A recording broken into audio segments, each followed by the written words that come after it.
Welcome, listeners, to another episode of Panel Pals, the comic book podcast for thinkers. We're your hosts, Diane Hitchings. And Jack Stewartson. How you doing today, Jack? I'm okay. I don't know. This smoke needs to go away. That would be really good for my health, actually, if this smoke left. How are you, Diane? Yeah, I heard it's really smoky in Edmonton. That kind of sucks. It's actually I think a little bit smoky here today. When I went on a bike ride this morning, I was like, the sky looks hazier than normal. And when I got back home, my roommate had put the air purifiers out, so I'm like, oh, it must be smoke. That's unfortunate. It's like I'm back in Alberta. Yeah, it's frustrating. It just feels gross. You know what I mean? Like it feels gross everywhere. You step outside and you feel gross. You step inside, you feel gross. I don't like it. Yeah. I mean, here it's only a 2 for the air quality, so it's not bad. That's pretty good. I think pretty good. We're at like 4 or 5, so livable, but still trapping in all the heat, still tasteable on your tongue or whatever. Yeah, I will say I don't miss that. It's been a pretty smoke-free summer here. I remember last summer in Alberta, literally just like going outside and it was always red in the sky, and I'm like, cool, I love this. Thanks. But aside from the unfortunate smoke in the air, are you ready for the convention this weekend? I am. I'm gonna do one last special pack tonight to make sure I've got everything, but I'm excited. How about you? Yeah, well, my suitcases are out and things are thrown in them, but yeah, I gotta finish it up. Yeah. So as time of recording, this coming weekend we have the Prairie Comics Festival in Winnipeg. Very exciting. Yeah. Their Instagram is they've just published all of the guests. We've all gotten copies of the zine. It's really cool. Yeah, yes, very exciting. I love this convention because it has the zine anthology from all the exhibitors can submit some short comics into the zine and get a professional publication under their belts. Very much enjoy that. The zine from last year was lovely. I have 2 copies of hard physical copies of them, so can't wait to get one this year as well. Woohoo! Did I read right that they're gonna have it in hardcover? No, it's probably No. soft cover. Yeah, I Okay. can't imagine it'd be Okay. hardcover. I thought it was weird. Yeah. Hard copy. Sorry, yeah. I mean, sure, having it digital is fine, but I like flipping through things better. Yeah, totally. Yeah. So yeah, pretty sure I have everything ready to go. I think I printed out everything I needed to.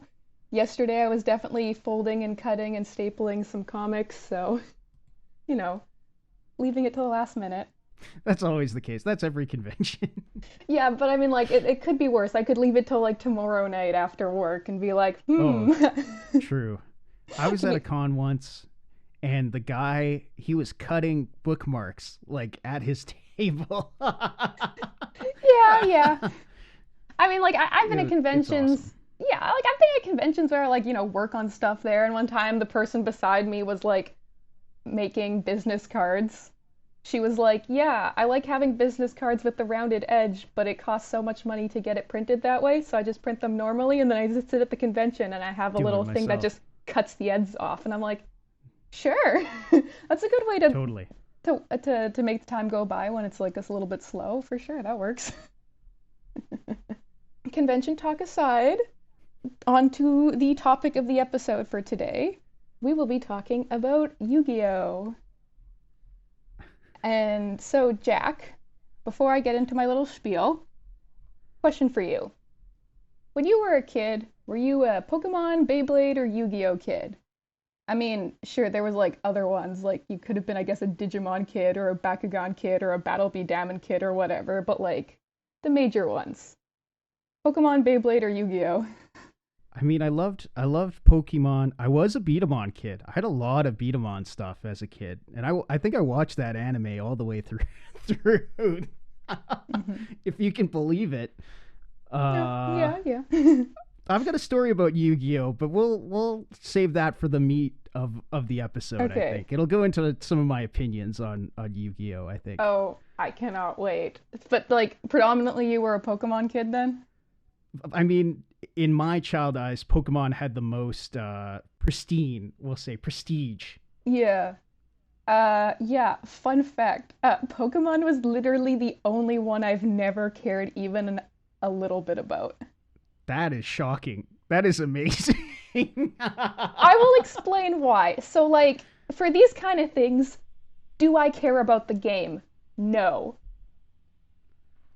What are the rules? I've never known the rules for any of these games. I'm here for the story, and I could not care about the characters in Pokemon. What? It, You don't like Ash or Team no, Rocket? well, KK, Or like I or guess if you're a manga reader, you don't like red or blue or yellow?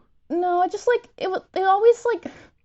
I mean, this is coming because I was never really knew about like the manga or even the animes when I was little. Um, like that much.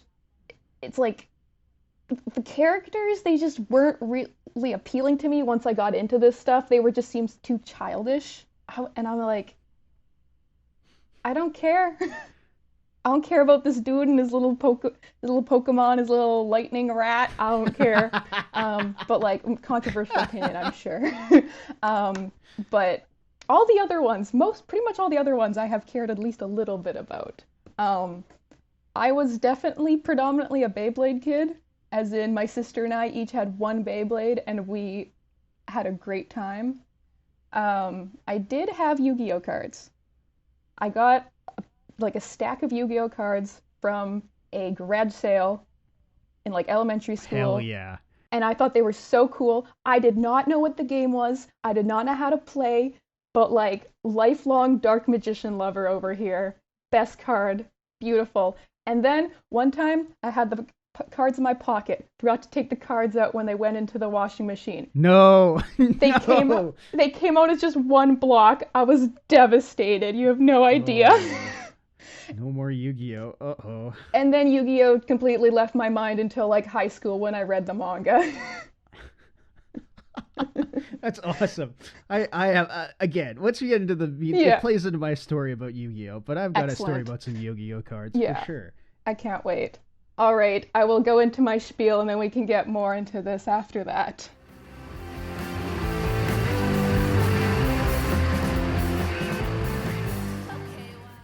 So, Yu-Gi-Oh! The card game about fighting your opponents with monster cards and all that. Or the anime about fighting your opponents with monster cards and all that. Or the manga about fighting your opponent with monster cards and all that. Yeah, it's about the cards, the heart of the cards, you know. But that wasn't the original point of Yu-Gi-Oh! Yu-Gi-Oh! Is a shonen series written and illustrated by Kazuki Takahashi. The original manga was serialized in Shonen Jump from 1996 to 2004 and is loosely divided into two parts. The first part, and then the part that is wholly about duel monsters. Technically, the second part can be divided into two, but like, whatever, we're mostly going to talk about the first part anyways. The first part comprises 59 chapters collected into 7 volumes, and the duel monster part is the rest, like 284 chapters thereabout. The story follows Yugi Muto, a weak, small, meek high school kid who really likes games. After completing the Millennium Puzzle, a pyramid-shaped puzzle that hasn't been solved in 3,000 years, he gains another self, an alter ego known as Yami Yugi, or Dark Yugi, that comes out in times of stress and it has otherworldly powers. Most of the early chapters are pretty episodic, focusing on one situation and one quote-unquote game, where usually Yami Yugi comes out, challenges the bad guy to a shadow game that has deadly consequences, and of course, Yugi wins. Then there's a horrifying penalty game for the loser. The main cast includes the obligatory girl character Anzu, a friend of Yugi's, who Yugi likes, and she ends up having a crush on Yami Yugi.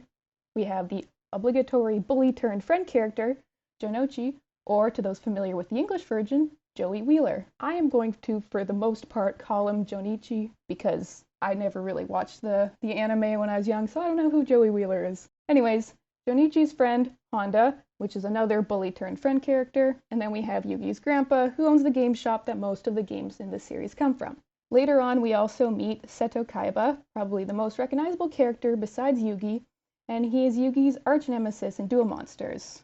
And then there's also Kaiba's younger brother, Mokuba. And that rounds out most of the main cast for the very start of the series.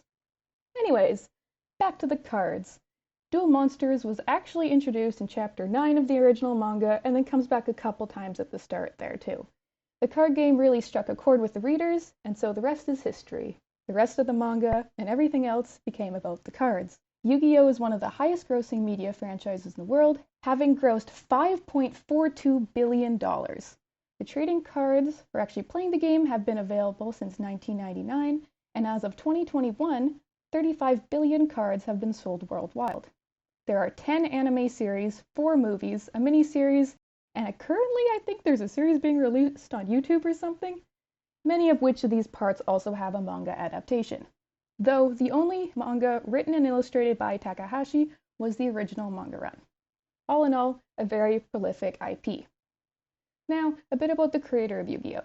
Takahashi originally wanted to make a horror manga, which you can still definitely see in the vestiges of in Yu-Gi-Oh! Eventually, he settled on a game-based manga, making a story that was like a battle series but didn't involve the characters physically hitting each other. Takahashi himself greatly enjoyed games and built in a lot of the things he enjoyed into the series, such as role-playing games and card games. Some of the main themes that he wanted to focus on in this series is the importance of communication, the power of friendship, and the inner strength that each person possesses. Unfortunately, Takahashi died in 2022, cause of his death being drowning, but the Yu-Gi-Oh! Franchise continues to live and thrive even after his death, almost 30 years after its creation. So, Jack, what do you think of Yu-Gi-Oh? I liked it right up until I didn't. That's what I think about Yu-Gi-Oh! I'm excited to see which is the part in which you didn't. Do you mind if I tell my little story? Do you mind if I go on a little diatribe? Please do, please do. So in a previous episode, I mentioned how I was an anime hater for a period in my teenage years, from about 13 to 16. I hated anime. There's a secret origin story to this. From when I was about 3 years old till when I was about 10 years old, I was not allowed to watch anime. My mom hated anime. She hated Pokemon. She hated Digimon. She hated Beyblade. It was a fight to convince her to let me watch Transformers or any other animated show that may have a toy involved. And honestly, I think there's 3 reasons why she didn't enjoy it. One was the commercialism of the anime that was being brought over to the West. Even stuff like Dragon Ball had action figures, so it's hard to tell what was truly art and what was truly commerce. And for that, good for mom for trying to teach me that. Now, maybe she could have actually told me that and not just banned it, but, whatever. You were 3. How are you going to know? Right. How would I understand that? Thing 2, anime is intense. It's way more intense than Western cartoons. You would agree with that, right? Especially in the early 2000s. Reading Yu-Gi-Oh! Being like, I think some of these people are straight up dying. Yeah, right? There's constant violence. Like, the line between violence and action is way blurrier in anime than it is in a Western action cartoon or superhero cartoon, which I think scared her, and she wanted to keep me, innocent and pure as long as I could, because I'm her sweet baby boy. Which leads me to thing 3, and maybe this is only a small reason, and she'll never fess up to it if I ask her, but I honestly think there was a little bit of the satanic panic going on at the time about Pokemon. And I think growing up Roman Catholic, we weren't evangelical or anything, but we went to church every Sunday. And I think part of it was she was afraid of the devil in these Japanese cartoons. So for a long time, I was not allowed to watch anime. Cut to, I'm 6 years old, I'm in kindergarten, and all of a sudden all these kids have these cards. Like every boy on the playground had these freaking cards, and they were playing these cards. And they were sick. They looked awesome. They had monsters on them. I love monsters. I'm a little kid. I think monsters are cool. And they're colorful, and they're playing games, and they're socializing. And so eventually I learned it's Yu-Gi-Oh! Oh, it's these Yu-Gi-Oh! Cards. I was familiar enough with Pokemon cards, which I was not allowed.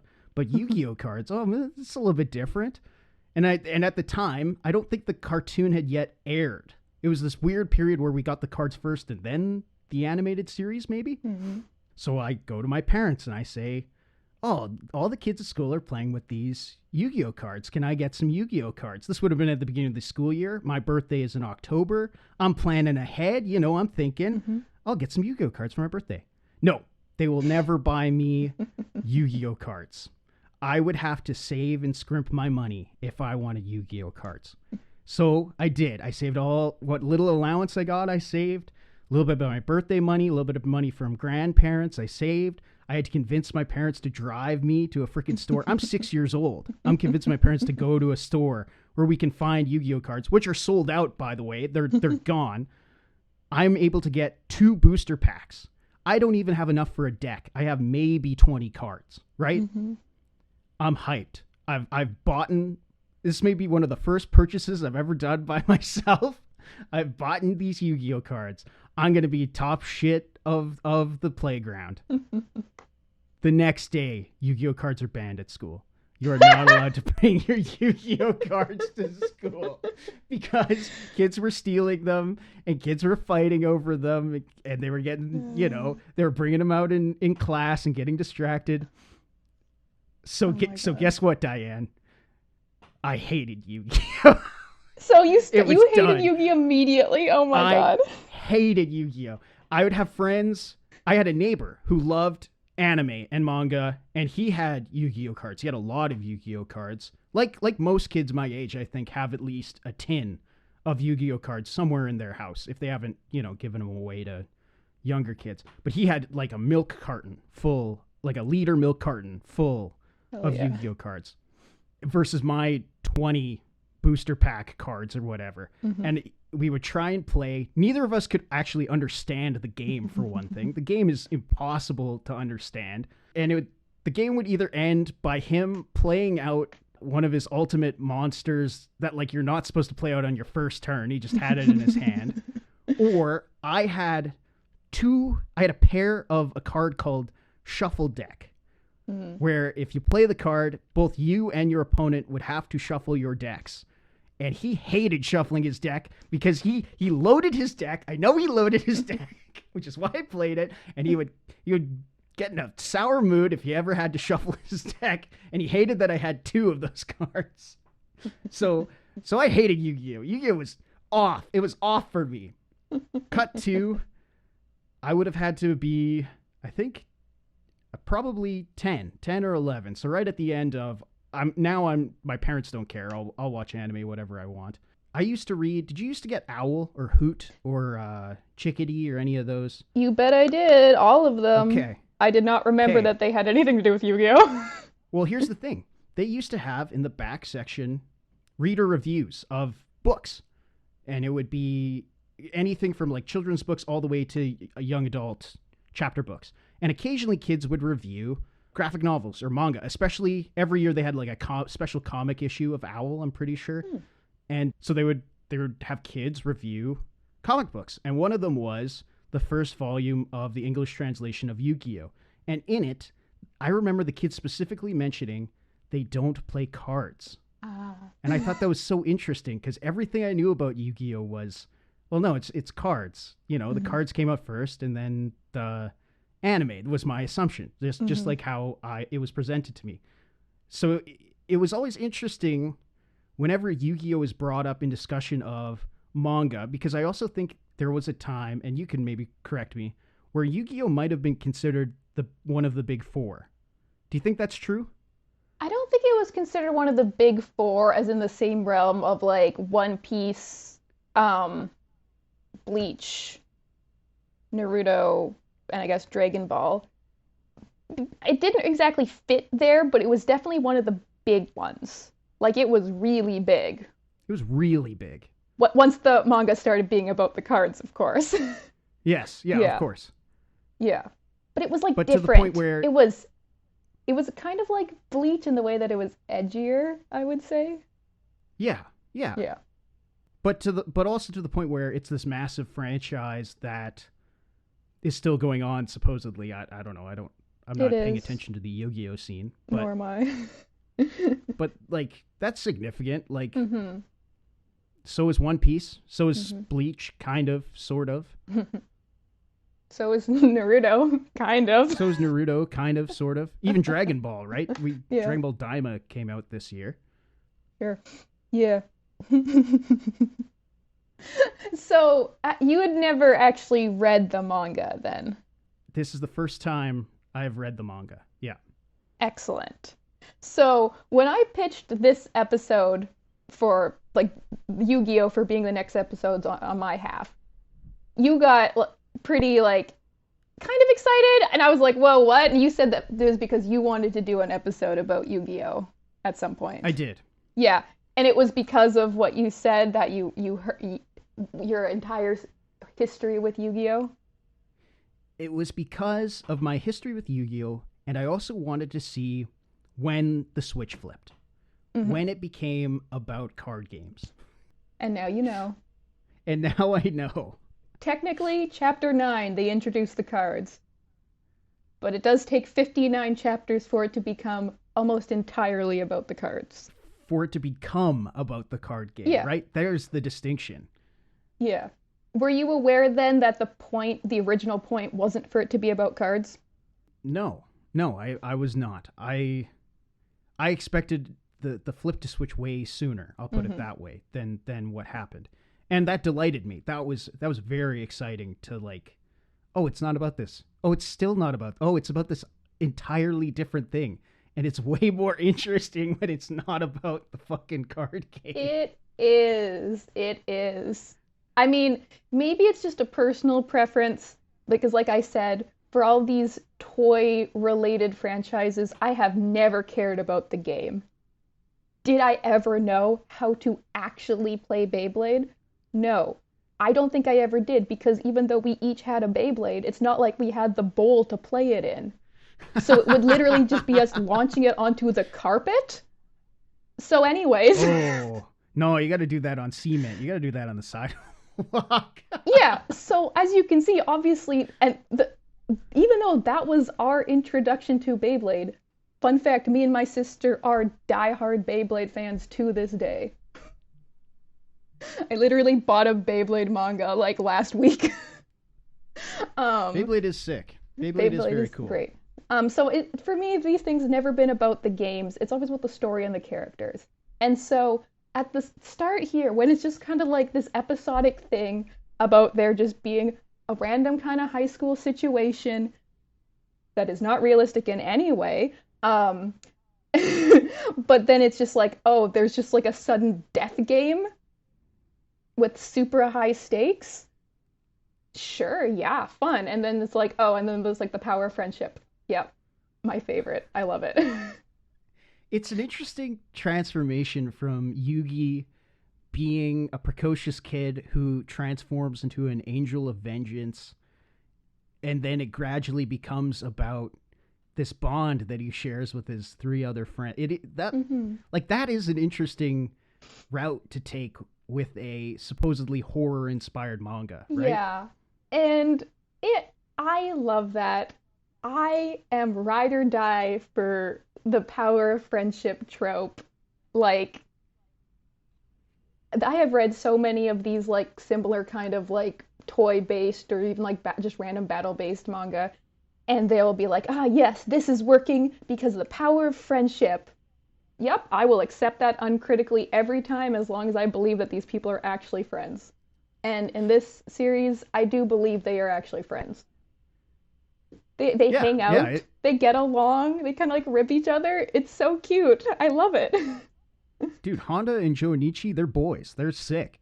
Yeah, 100%. I mean, yes, is it kind of annoying that, of course, there's the obligatory girl character who doesn't really play the games, and sometimes she's just the damsel in distress, and she has like the main character has a crush on her, but she likes the edgy version of him.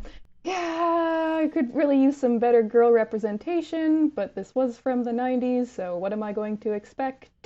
Come I don't on. know. You could expect, but I was going to ask you: is Anzu maybe the worst female character we've analyzed on this show?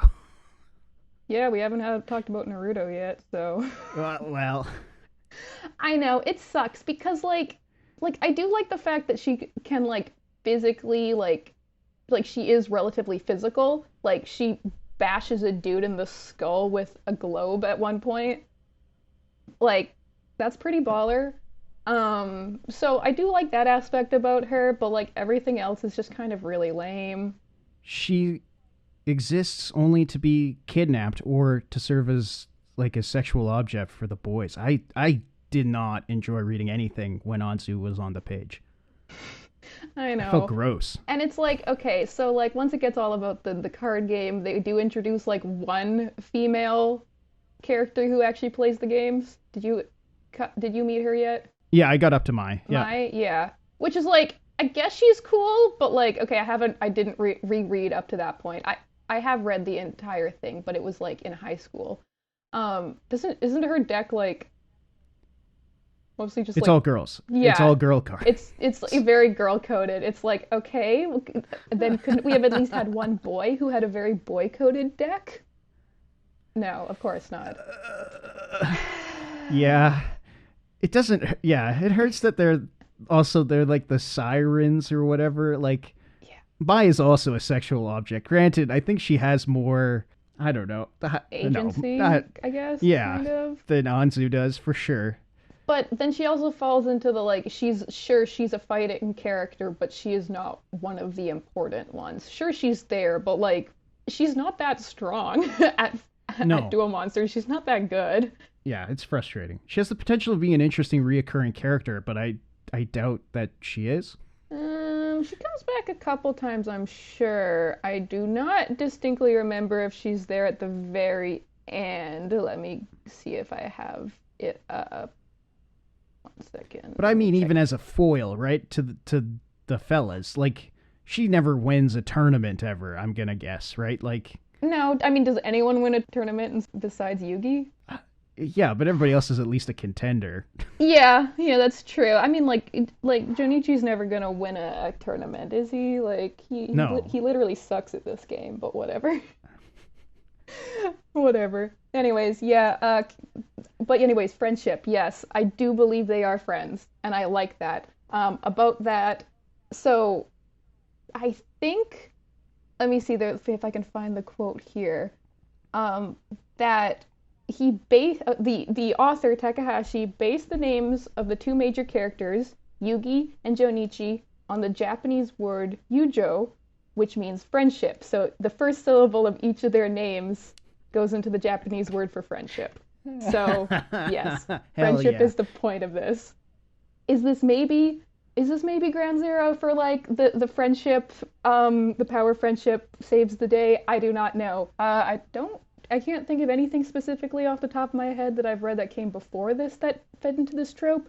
I have read many, many things after it that fit specifically in this trope. Specifically, like Beyblade does this all the time. Oh yeah, Yeah, Pokemon too. But yeah, that is an interesting question to research. Is what is the first the friends we made along the way was the yeah. real treasure. I wonder. Yeah, I mean, I would probably put Yu-Gi-Oh as one of the contenders for that. I would also put Yu-Gi-Oh as a contender for the ground zero of anime protag having insane hair. Yes, this when I'm thinking of anime character yelling with spiky hair, it's between this and Dragon Ball for sure. Yeah, and not to like, you know, say anything ill of Dragon Ball, but like, Yugi's hair is much cooler than any Dragon Ball character's hair. Like, look at it. It's like a spiky star. There's three colors. He's got insane bangs. Like, what is even going on? How did they let him wear this at school? How How is did it he come? allowed? How did he come up? How did the author come up with this haircut? I was going to talk about the fashion in Yu-Gi-Oh. Like this comes out at a very specific point in time in Japanese character design and Japanese fashion that I love. I love that late 90s Y2K like it's like sort of scene and sort of rave and like also like Final Fantasy. Like it's crazy. If you wore this out in real life, you would look like a total dork, and you do. But Yeah. on the page, it looks sick. It looks so good. there's like an entire chapter where they're talking about sneakers. Um, I love that. Yeah, no, the fashion is so good. We'll talk here about the art in a little bit, but I'm like, no, I love it. Also, but like, does any of it make sense? No. Should a No, 16-year-old no, of girl be course not. wearing a skirt that short? No. Why is Yugi literally always wearing a collar? I don't know. Yeah, He's is he li- into like weird sex stuff? Like, what's the deal with that? But like, it's yeah, sick. It looks he awesome. yeah. I love it when for the Millennium Puzzle he puts it on a chain instead of just having it on a string. That's so metal.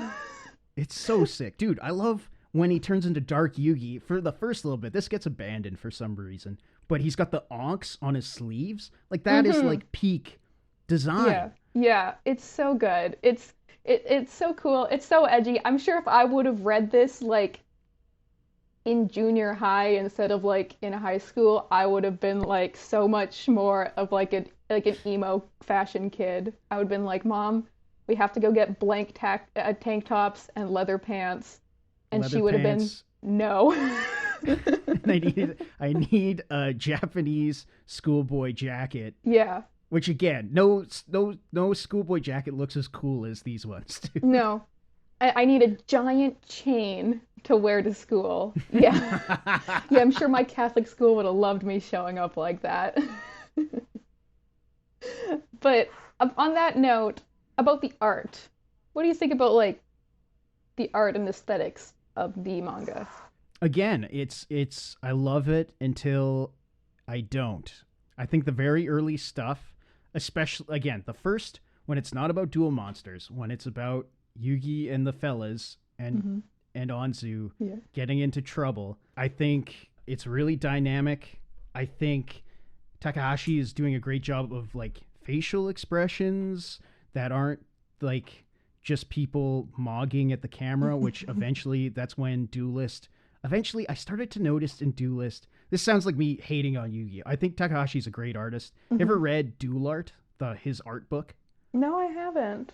Okay, even as an anime hater in my teenage years, Hmm.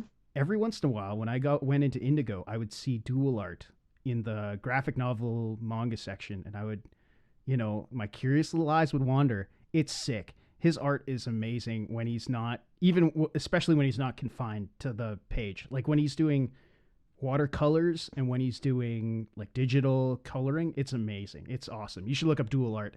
I know it's on the Internet Archive, so you can read it for free Okay. on the internet, but Excellent. I'll have to look at this.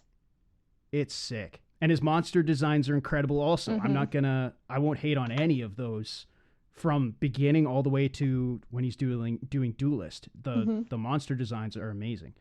My problem is he starts reusing poses and he starts reusing facial expressions, especially for, well, most obviously for Yugi. And he Hmm. uses the same ones, especially the one where he's like pointing at, like when he's pointing towards the reader or his Hmm. enemy, I guess. Yeah. Like he reuses that pose over and over and over. I get it. Deadlines are horrible at Shonen Jump. Yeah. You got to change it up a little bit, Yeah. especially when I'm reading it in volume form. Yeah. When you're reading it one after another, and you're like, "Hey, I literally just saw that panel, I huh?" just saw this a page ago. That was when I was like, "Uh-oh, we're in trouble." Yeah. But I mean, it never stops looking like at least good. No, and I and they're on model, right? Like that's yeah. why he does it is because everybody's on model and they remain on model, which is great. Mhm. Yeah, no, I love how this looks. I like you can definitely tell, especially reading the early stuff, that he did at one point in time want to write a horror manga because like some of this stuff is like creepy. Like Totally. and even like the character designs sometimes when they have because they have pretty small mouths and when they have like a little evil smile, it's actually like kind of terrifying. Yes. Yes, Dark Yugi especially. Yeah. Yeah, and like some of the character designs are a little unsettling. Like Yugi's eyes are like huge. So like sometimes it's like it looks a little weird, but that definitely helps the series. Like if these characters looked normal, it would be so boring. It would be Like if so boring. yeah, if every character looked like a Honda, it'd be like okay, oh sure. He's definitely the least interesting looking one. Um, but I will say, when I was rereading this for this episode, all I could think was, damn, this looks like JoJo Part 4. Yes, I had that thought too. It was like, how influential is JoJo's Bizarre Adventure? Because this is for sure based on it, right? So one of like Takahashi said that one of his inspirations and favorite mangas is JoJo's Bizarre Adventure. And I looked at the timeline. Yu-Gi-Oh came out in 1996.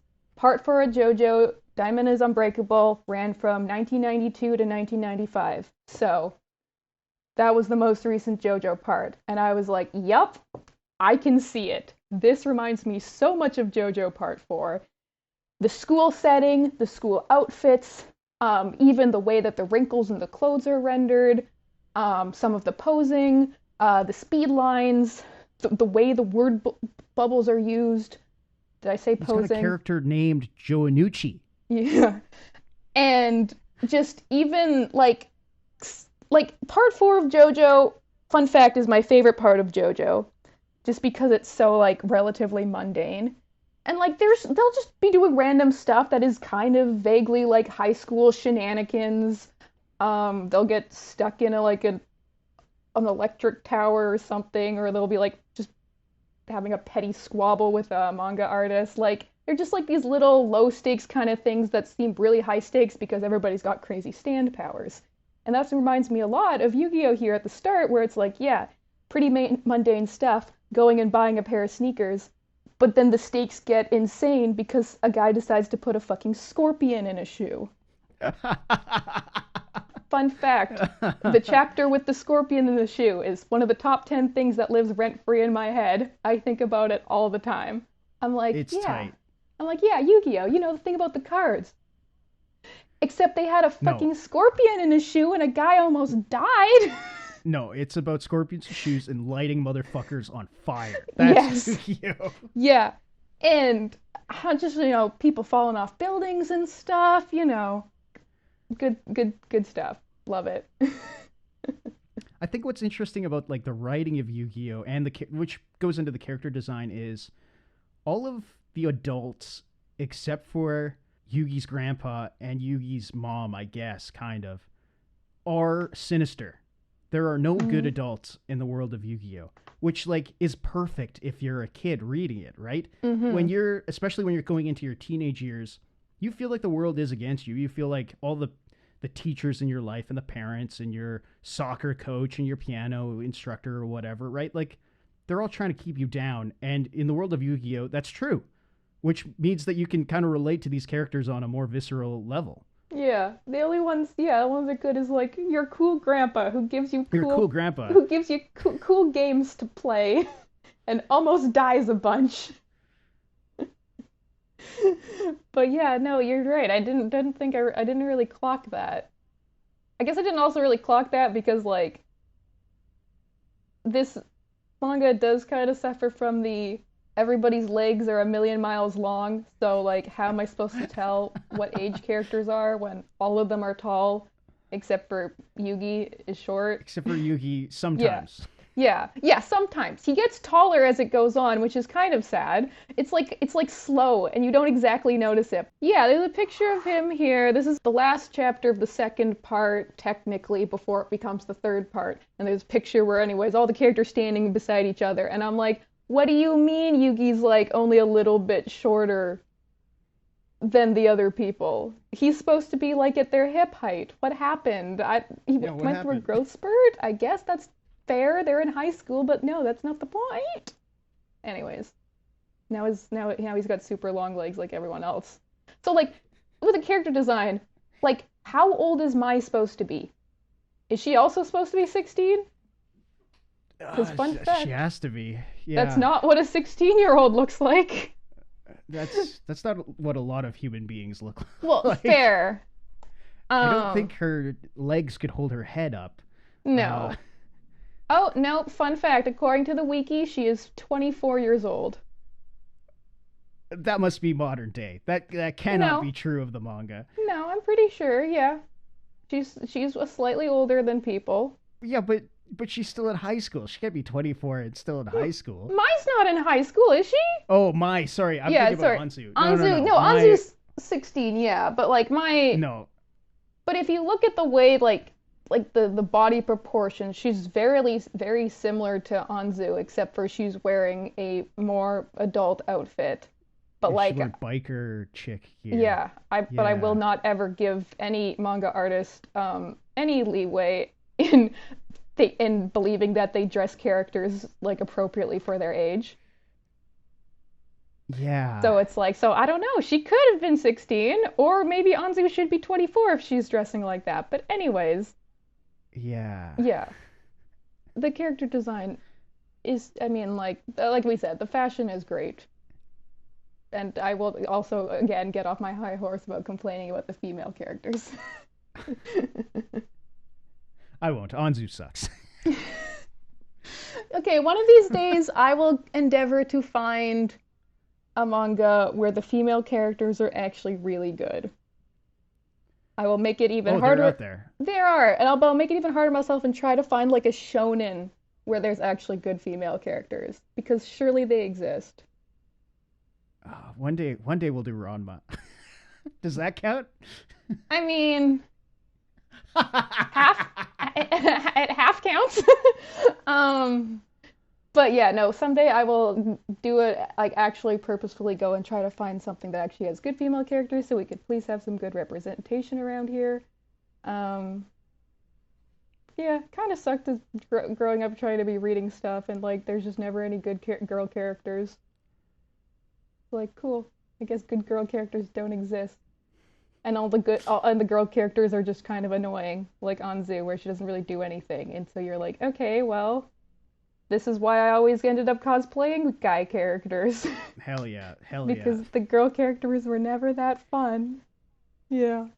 Now, if we're gonna talk about Yu-Gi-Oh, we do have to talk about the fact that it is currently a product more so than a comic.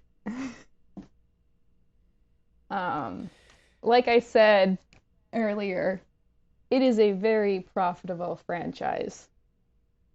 And only the first original run of the manga was drawn and illustrated by the original creator.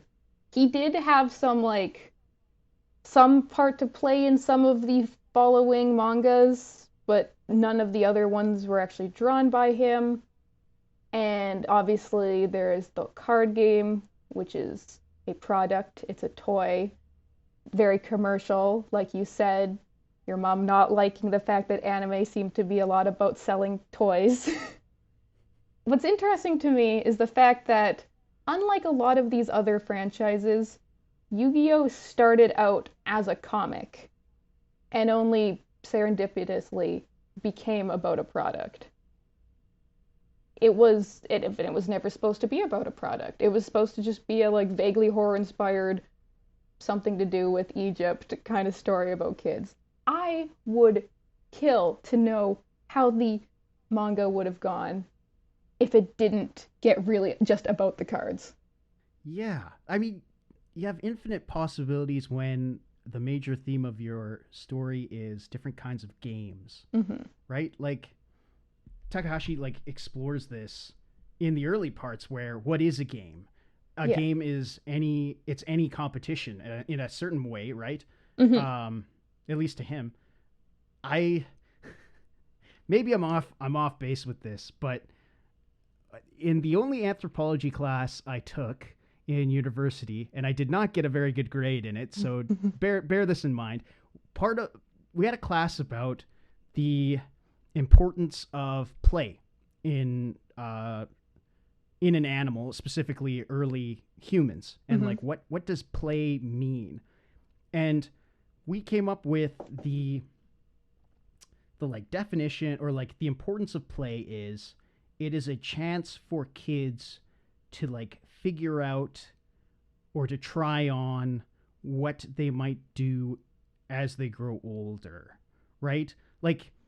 In our example, our example of a game is you play house, right? And you Mm-hmm. play, what is your role in a domestic setting? Are you, if you're like a caveman, are you a hunter gatherer, or are you child rearing? Are you bringing up kids? Are you taking care of the home? Are you a protector? Like, what are you doing, right? So, like, keeping that in mind, I do wonder, like, how far he could take this concept of games, or how far he can take the idea of play. Mm-hmm. I don't know. Am I going anywhere Well, with I'm this? I'm Like, just what? wondering, like, yeah. So, what do you think the end game would have been then? That's what I'm curious. Is like, would like, I know that Dark Yugi or whatever is like a reincarnation of like a pharaoh from hundreds of years ago in ancient Egypt, and like, I think that he was, if I were to guess, Takahashi was probably going to go into the earliest games and like what those mean on a society level, and how do we twist them to make them sort of more sinister or whatever. Mm-hmm. That's what I would like to see. Yeah. So yeah, I don't know if you've gotten to that point, but it does go through the whole backstory of the pharaoh. I think his name is Atom. And all that happened, and all the other characters that also existed way back in the day, like the evil version of Bakura is also Yeah, there, and there's the evil version of another dude. I forget. I think. Did you get to that part yet? I only vaguely am aware of it just through like what I saw vaguely through windows and Yeah, at sleepovers when I was a yeah. kid. Like, I know that like Seto is also sort of a reincarnation of some sort. For some reason, my mind wants to say that the Dark Magician is also a character, And or yes, at yeah, least yeah, the yeah. Magician girly. I don't know, Or like, something. aren't Yeah, all the cards sort of based on like monsters from ancient yeah. Egypt, which like doesn't make actually any sense, but whatever. So, like, what I assume is that if it hadn't been all about the cards, it would have followed a similar trajectory, but it just would have been different games. So he just was like, oh, well, I have all my backstory and stuff. I'll just have to fit it all into a card game instead of just continuing to do other games as well. I Right. think it would have been similar, it just wouldn't always be the blue eyes coming back. But do you think you'll read the entire thing? Uh, Only if it's assigned for the show. Okay.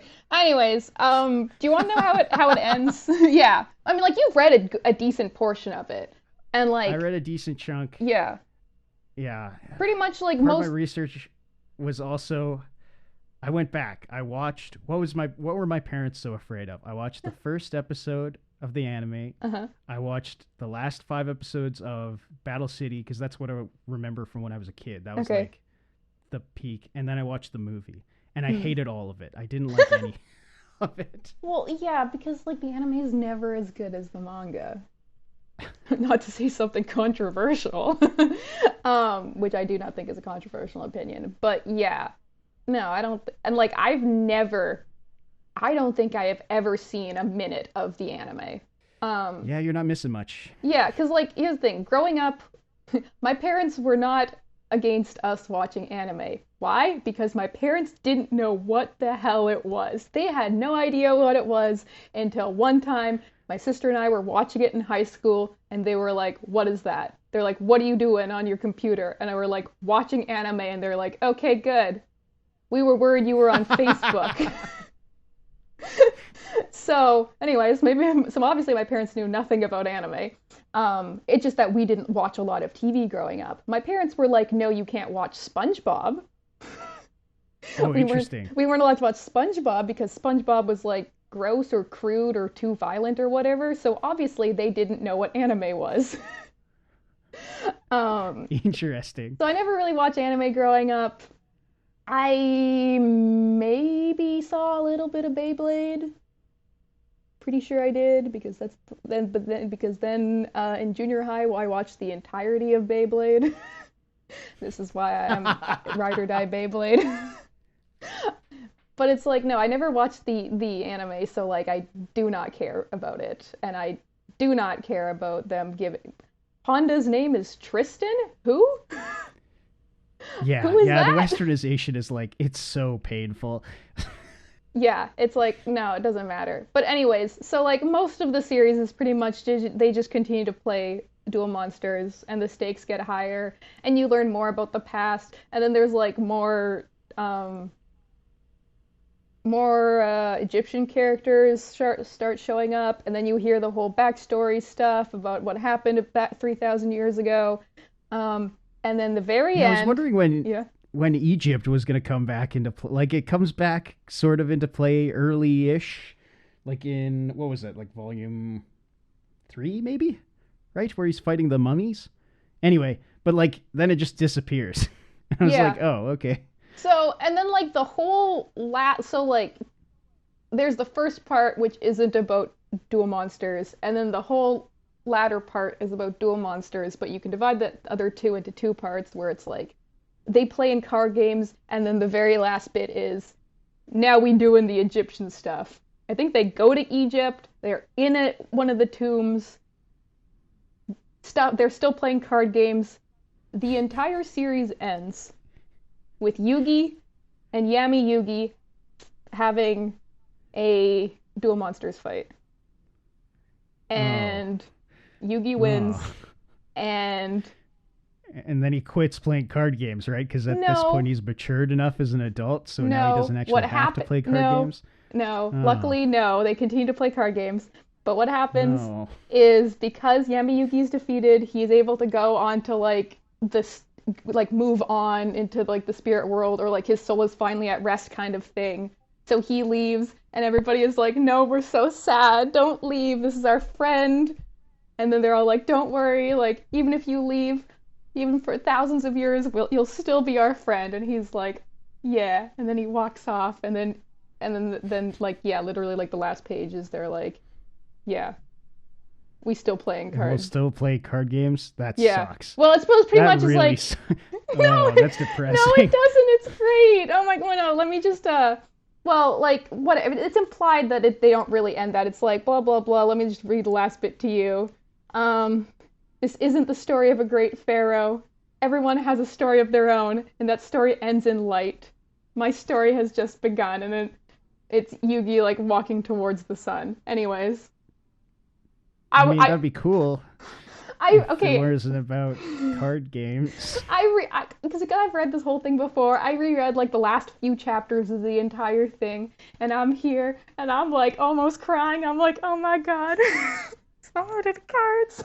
So, anyways, personally, I think it's a good ending. Um, yes, it is. It's just a story about cards. it's it is stupid, but it really plays hard into the everything is about friendship. So it got me. It got me good. But anyways, wasn't the point of my rant here. My point of my rant here was Yu-Gi-Oh is now just a product.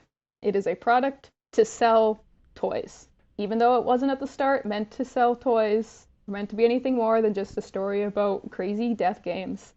That's what it became. I looked up a bunch of other of these toy franchises and pretty much like all the other ones, Pokemon, Beyblade, Digimon, Bakugan, and Battle Be Damned were the ones I looked up. And all of these other ones, they had either a game or a toy, and then swiftly after that released a manga as a tie-in to sell the toys, and then an anime as well. And yes, the point of all of those comics was specifically sell toy. Right. Do you think that makes them like worse as comics? You're talking to a guy who is still invested in Transformers comics, so you're maybe talking to the wrong guy. Like, I No. think there is an opportunity for art to come from commercialization. I think it's rare when it happens, but it's possible. You know, I think what's depressing about Yu-Gi-Oh is that it starts as art or literature and it has devolved into, like, nobody reads Yu-Gi-Oh manga, right? I don't I even know mean, if that TV show is on TV anymore. I definitely don't read the Yu-Gi-Oh manga. They're the more recent ones. I have never read any more than the original ones because I Right. just don't care about the characters. Takahashi is not working on it anymore, and because he's dead. But like Yeah. he wasn't working on it previously, right? Like There's no authorial intent anymore. It's done. Yeah, I mean, like, yeah, he had some say in some of the like the spin-off versions, but he wasn't like I don't think he specifically wrote any of them and he didn't draw any of them. But it's like, well, then, I mean, there's still stories being written. Surely they have merit. But if there's stories being written purely from the point of this is to sell something, it does not have a reason to exist on its own. Does that make it worse?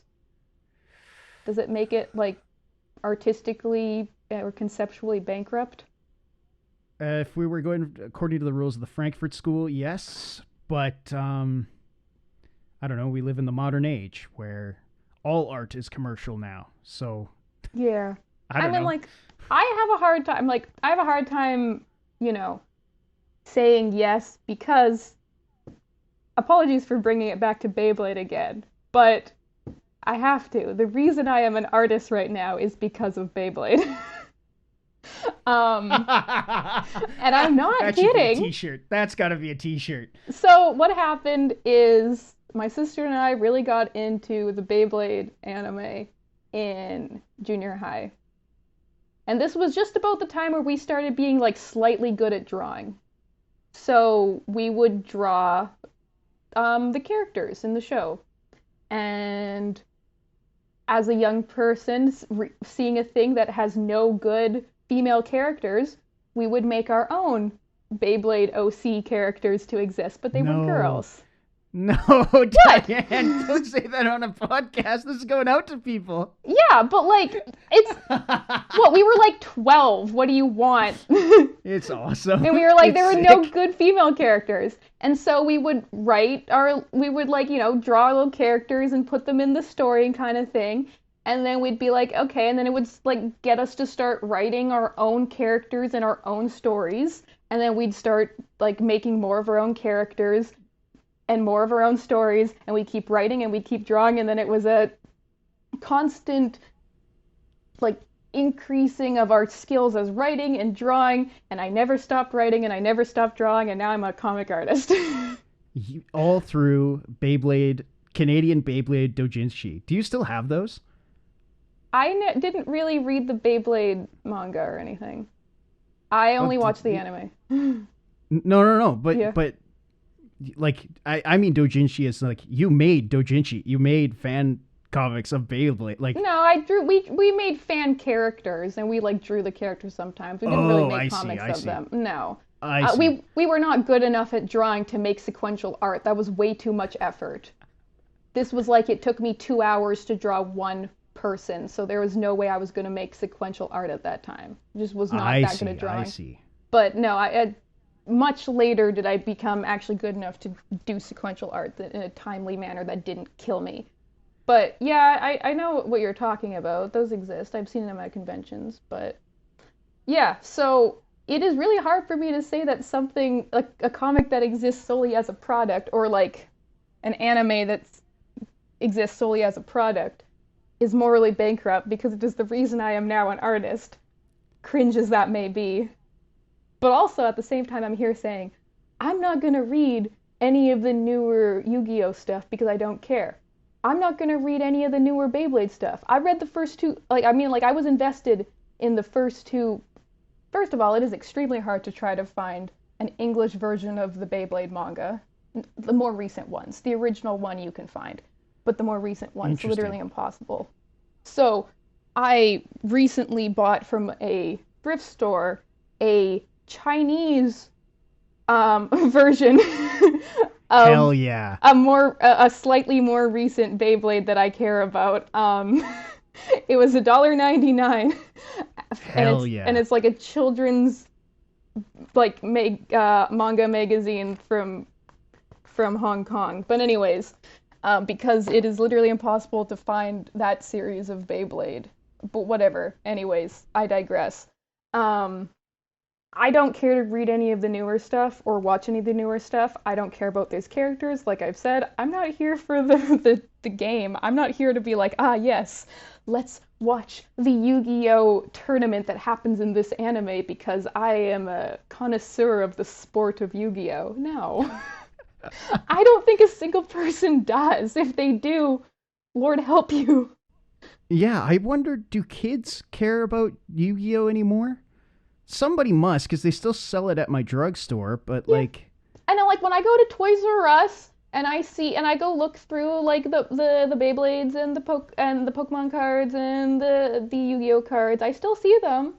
So I guess someone still is. I mean, like Pokemon is cards are big because like a bunch of famous YouTubers decide to get really into Pokemon recently. So yeah, like, now they're big for gross, uh, even grosser commercialization yeah. reasons, because now it's gambling. But like, as a kid who tried to play Yu-Gi-Oh and never understood it, are there kids still trying to play Yu-Gi-Oh and trying to understand it? They have in more recent years created two different versions of Yu-Gi-Oh which are simpler and quicker to play. Yeah, there's Yu-Gi-Oh! Speed Duel, a faster and simplified version of the game from 2019, and then an even faster one, Yu-Gi-Oh! Rush Duel, was released in Hmm. 2020. So, like, I guess they're still making more and making ones that are, I guess, maybe easier to understand. And obviously, we're seeing this as people in Canada. Who knows how popular this is in Japan right now? Who knows? Right. Yeah, that's the other thing, is that it's not technically made for us. No, no. Yu-Gi-Oh is not made for a woman in her 20s in In Canada. Canada. I know that, but do I care? Do I did my sister go out and purposely find a dark magician card, bought it for me and gave it to me for my birthday? Yes. This was a Hell few yeah. years ago. When I texted my sister and asked if she was anything she wanted to weigh in on this episode about Yu-Gi-Oh, she said, "Not really. I don't really remember anything. I just know I almost bought you a French dark magician card for $1." And I'm like, "Yes, I remember that story." She was like, "Wow, it's only $1." And then she flips over and she's like, "Oh, it's because it's in French." And then I was like, "Yeah, but you got me a real one." And she was like, "I have no recollection of this." And I'm like, "Glad to know that Yu-Gi-Oh is so present in your mind that you remember buying me a present." So she has no recollection of that. So evidently, yeah, not front of her mind. But it is still very much important to me. I have one. I have the Dark Magician card. Very important. Is that your favorite? What's your favorite monster or character? Yeah. Dark Magician. Dark Magician's the Yeah. best card. First of all, he's hot. Second of all, great card design. Third of all, he's pretty powerful, not very powerful, but like whatever. What do you think? I'm a summoned skull kind of guy, I think. Yeah. Which I think he's just reusing the Zork design, I think. Is Yeah, that what that character's name is? I think so, yeah. But it's tight. Yeah, He's a skull guy. He's got some yeah. bat wings on there. I mean, like, I'm also a fan of Exodia because, like, the fact that it's like a bunch of Oh, cards that everybody has to likes happen. Exodia. Yeah, but it's like the first time in the manga, it's like it's when Yugi uses it, you're just like, oh, you can feel the tension, and you know he's gonna pull the card, you know it, because he's got Heart of the Cards. But like, it's great storytelling. Here's the thing. Yeah, Exodia works way better in the manga than in the freaking first episode of the anime, where again, they don't explain any of the fucking rules. It doesn't make any sense. It feels like they're making stuff up as they go. And then he gets a psychic message from his grandpa, which again, doesn't make any sense. Like, they don't explain why he turns into Dark Yugi. It's so, I'm it's so sorry, bad. It that's gives the first episode. The first episode is him dueling Kaiba after Kaiba destroys the fourth Blue Eyes. Oh, sure. It Let's just sucks. jump to like chapter 27. Yeah, seriously. They don't explain the Millennium Puzzle. He just has it. Yeah. They skip over all of the Death T numbers. Like, they go Yeah. straight to 5. I Makes don't sense. I don't Makes so even know much if sense. Mokuba is in it. That's so funny. Anzu like draws the smiley face on all their hands, which Hmm. I is stupid. Friendship. It's stupid in the Friendship. manga also, but they're Friendship. friend. Like, you get that they're friends at the Yeah. very least. Like, they've all contributed. It's bad. It's a Yeah. bad show. It's a I'm really glad. bad. I don't blame my mom at all. It sucks. I'm glad I never watched it. Good stuff. I do not have to care. But on that, well, who would you say is your favorite character? Dude, Kaiba's the goat. Kaiba owns all the way through until where I finished reading, Kaiba is cool. Yeah, and he continues to be cool. I will say, Kaiba is cool.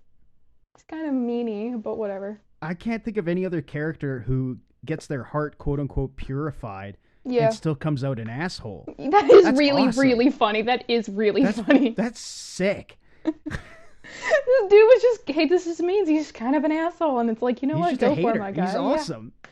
I, too, would be really annoyed if the short man with the insane hair was just so much better at this game than me just because he has friends.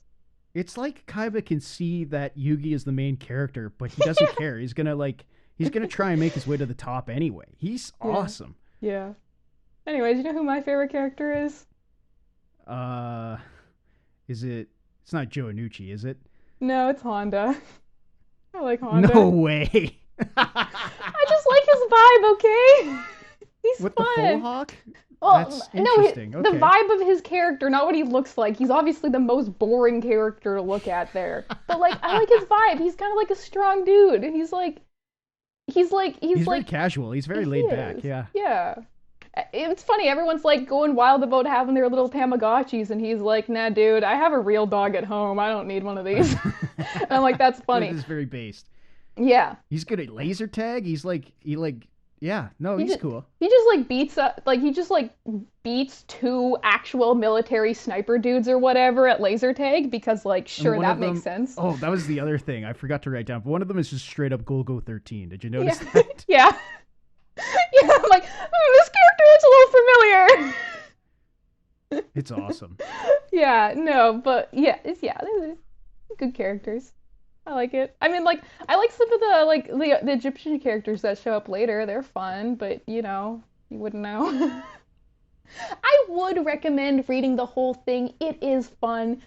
Yes, you can kind of skim through the battles because it doesn't matter. Yeah, I started doing that. I have no patience for dungeons or the different play mats. You didn't want to read them play D&D? No, I did read that chapter. Like the D&D chapter is interesting, but like I mean later on in Duelist when they're on the island and there's the labyrinth zone or whatever. Yeah. It does get kind of repetitive. Yeah. I will say like the Pegasus's Toon World gimmick is kind of that's like an interesting gameplay dynamic. I don't know how it would work in actual playing cards, but did you get to the end of the Pegasus part? Do you know what his deal is? He's got the Millennium Eye. Oh, yeah, okay. Again, yeah. I don't know why they teased that out. It's like really obvious that he has the Millennium Eye. Yeah. But no, I just got to where he steals Kaiba's soul. That's where I'm at. I was like, you didn't get to the point where someone steals his eye? No, which is tight. That is cool. Anyways. Yeah, because one of the characters, I guess I won't ruin it, whatever. Anyway, it just goes and like steals his eye, and I'm like, it's kind of pretty metal.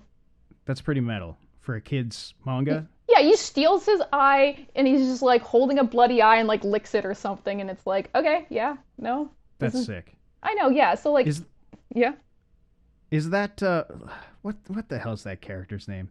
The Battle City bad guy who is just Bakura but with a different hair color. His name starts with like an M or something? That guy? Yeah. Yeah. Yeah. No, it's actually just Bakura again. I think. Okay. Well. But anyways, yeah, I totally forgot that guy existed when I went and like just skimmed a couple later chapters. I was like, oh yeah, what was his deal again? Whatever, doesn't matter. I'm just here to talk about the part before it gets to the cards. Yeah. Anyways, I enjoy that we both had a history with this, but extremely different history with Yu-Gi-Oh! But still kind of came to the same conclusion of it was way cooler when it wasn't about the cards. When it wasn't about the cards was when it was at its best. Yeah. Yeah.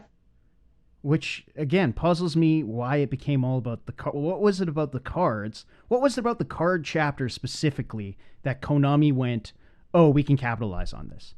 Like, why did nothing else pop off? Why didn't the Rock'em Sock'em Robots pop off? Why didn't the Dungeons and Dragons pop off? Like, I'm curious about that. Or what's that game Mokuba plays? Frickin' Demon Chess? Monster Chess? Oh, with the little capsule, little monster guys in the little capsule? Like that. Yeah. that seems just as marketable Yeah, as you the could have card got did. it I from don't understand. those little machines at the front of the supermarkets. You could have got them for. Apparently, Takahashi said that the card game part happened to evoke the most response from readers. I don't know what that means, but what I gathered from that is that's what people connected with the most for some reason. And luckily, it is probably cheaper to print a card than it is to make a little plastic monster. That is true. Yeah, Yeah. that is probably true. So, I mean, like, it's just kind of funny that it happened by accident. That the whole Yu-Gi-Oh franchise empire just kind of happened by accident. Like, they weren't even trying. It just did. But They're just like, people wanted the cards, so they made the cards. But it could have been anything, right? Like that's It the could most have. interesting part. Is it could have been anything. Why was it? But, like, I'm happy it was the cards. I like the cards. I think the card designs are great. I love what the back of the cards look like. Yeah, the aesthetic of the cards is cool. So the Dual aesthetic discs are great. are awesome. I was looking at dual discs on eBay Yeah. this week. It is funny that like that's like the picture that you imagine in your head the most about Yu-Gi-Oh is not even in the first series really. It's just like they Yeah. eventually get the duelist later, and eventually Yugi puts his necklace on a chain, and eventually it's about cards. But like I Yeah. assume anybody who's listening to this has read the manga and knows that it started out not being about cards. But like, if there is any I think single this might person, be surprising to people. Yeah, I don't know. if there's anyone who it was not aware, go read it. It's good. If you like JoJo's Bizarre Adventure, or at least JoJo's Bizarre Adventure Part 4, this is literally extremely similar. Just like Eh, Egyptian yeah. themed instead of people Yeah, having right? stands. Dude, they totally just ripped off JoJo. But like, do I care? Also, I read this before I read JoJo, so I had no idea. But coming back to it, it's like, yeah, this is a lot of JoJo, huh? But like, who cares? It's It is a so lot of JoJo. it's so different, and I don't think it would I don't think it had at all the same audience that JoJo did. No, this skews way younger for sure. Yeah. But it works. It Yeah. skews way younger, but there's literally people dying. Kaiba's stepdad literally is like, well, son, you took my business. I guess I'll commit suicide by jumping out of a Time to building kill now. yourself. And it's like, Awesome. Kaiba's the best. I'm like, all right, yeah, sure, this is for 8-year-old boys. Yeah, that's all right. Yeah, Having whatever. a psychopath pour vodka all over himself while balancing a Zippo. It's awesome. Yeah. Dude, it's sick. It's great. Well, I'm glad that you enjoyed it. To be in mind, there was a 50-50 chance that you were going to be like, this sucks. What's the point? Well, But I'm glad you enjoyed at least the very beginning. You enjoyed it until you didn't. yeah. I think that's fair to say. Yeah. As someone who's read the whole thing, I enjoyed the whole thing. I skimmed the battles, of course, but I like the characters. I like the setting. The backstory for the Egypt part is pretty fun, from what I remember. But it has been like 9 years, probably like 10 years since I read it. So, but yeah, good. I would recommend for anyone who has not read the manga and has only ever played the game or watched the anime, I promise you, the manga is way better than everything else in the franchise. Yes, and readily available too. Viz is reprinting them in these 3-in-1. Like I've got one of Really? them in my hand. Oh, Yeah, so yeah. you have the They're- physical copies? I have for volumes 4, 5, and 6. That was the one that I was most interested in looking at because that's when it becomes about card games. But Whoa, so cool. Awesome. That's very cool No, to they're have the great. physical ones. Nice. Yeah, I was just reading it online. So, not the best scams, but that's how it is, I guess. But yeah, glad you enjoyed it. Is it like kind of artistically bankrupt because it is about the product? I guess not. Not really, because we live in capitalism, baby, and I am biased. yeah, I think that's fair to say. Yeah, we had a much more positive view on all this than I kind of expected, which is great. Why did you think I was gonna hate? I was just gonna hate. Well, you started off. What I knew was you hated anime and you wanted to do this and you hadn't really read it, and I was like, okay, this is interesting. This is potentially you had a strong feeling about it. And I didn't expect it to be an entirely positive one, so I'm glad Too it funny. was. Yeah. But Too yes, funny. it's good. Go read the first 59 chapters specifically. Yeah, That's when it's good. Yeah. that's when it's at its best. Yeah. Yeah. Any closing thoughts, arguments? Oh yeah, one time at this convention I was tabling at, these girls dressed up as Yu-Gi-Oh and Kaiba came around, and I was like, "Whoa, those are really good costumes." And then they gave me a Kaiba dollar. That's so fun. That's so good. God, I wish I would see Yu-Gi-Oh cosplays more often. That's awesome. How long ago was this? This was last July. Oh, Yeah, okay, so last pretty July. recently. Sick. Yeah. Good to know that it is still present in pop culture, even almost, yeah, 30 years since it started. Excellent. Thanks for listening. You can find me, Diane, on Instagram at one little gremlin. That's one underscore little underscore gremlin. And you can find me, Jack Stewartson, on Bluesky and Pinksky at Phantom Power Press, spelt with an F. If you'd like to follow the show, you can do so on Bluesky and Pinksky at panelpalspodcast.bsky.social. All of our links are in the show notes. If you like the show, please rate and review on your podcast provider of choice. Panel Pals is a Jack Stewartson, Diane Hitchings co-production with editing by Jack Stewartson. Our musical theme is found by Stemchamps.